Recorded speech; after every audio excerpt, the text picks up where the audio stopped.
Dans le village africain de Sankoré, sous le ciel étoilé et infini, se dressait un grand arbre à palabres.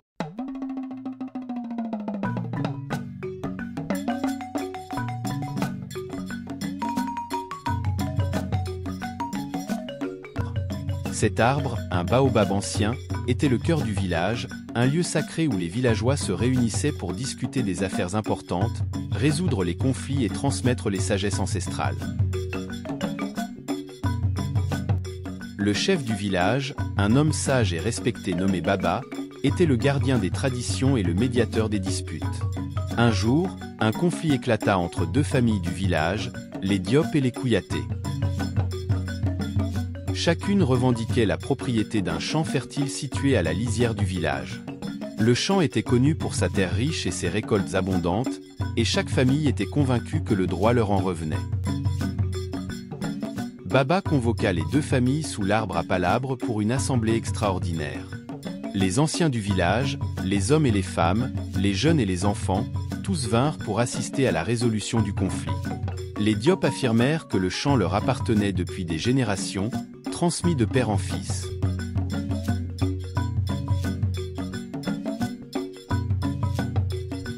Ils avaient des documents anciens, des parchemins jaunis par le temps, qui prouvaient leur lien avec la terre. Les Kouyaté, quant à eux, soutenaient qu'ils avaient travaillé la terre avec leurs mains, planté chaque graine et nourri chaque plant, et que leur sueur et leur labeur leur donnaient des droits sur le champ.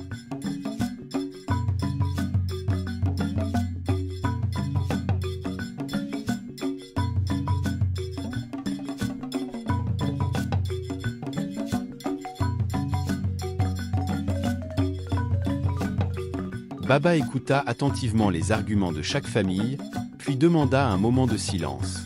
Il ferma les yeux et se connecta aux esprits des ancêtres, cherchant leur guidance dans cette affaire délicate.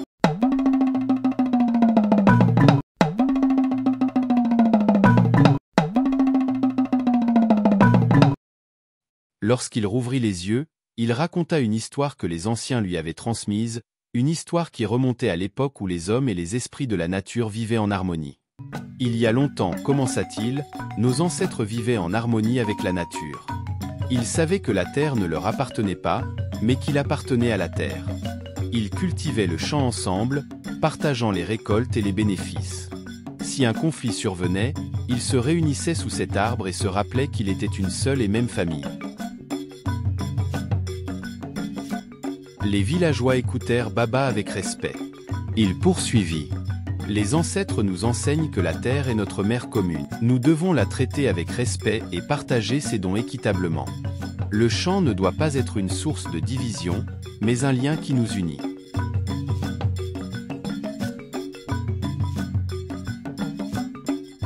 Les familles Diop et Kouyaté prirent conscience de la sagesse des mots de Baba. Elles décidèrent de travailler le champ ensemble, honorant ainsi l'esprit de coopération et de partage enseigné par les ancêtres.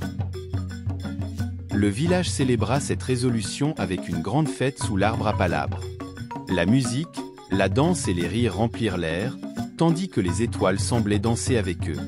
Et depuis ce jour, l'arbre à palabres ne fut plus seulement un lieu de résolution de conflits, mais aussi un symbole de l'unité et de la force de la communauté, guidée par la sagesse des ancêtres.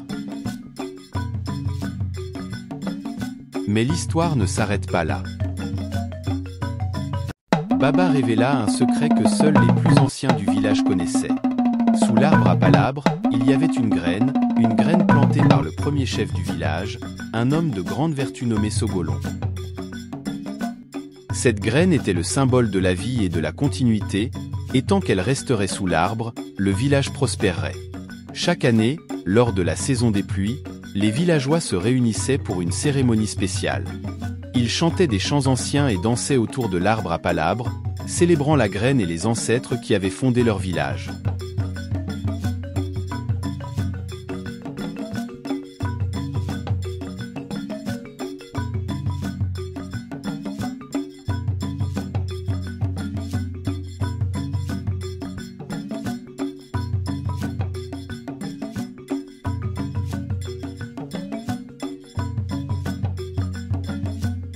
Ainsi, l'arbre à palabres et le secret de la graine devinrent le cœur battant de Sankoré, Un rappel constant que leur force résidait dans leur unité et leur respect pour les enseignements des ancêtres.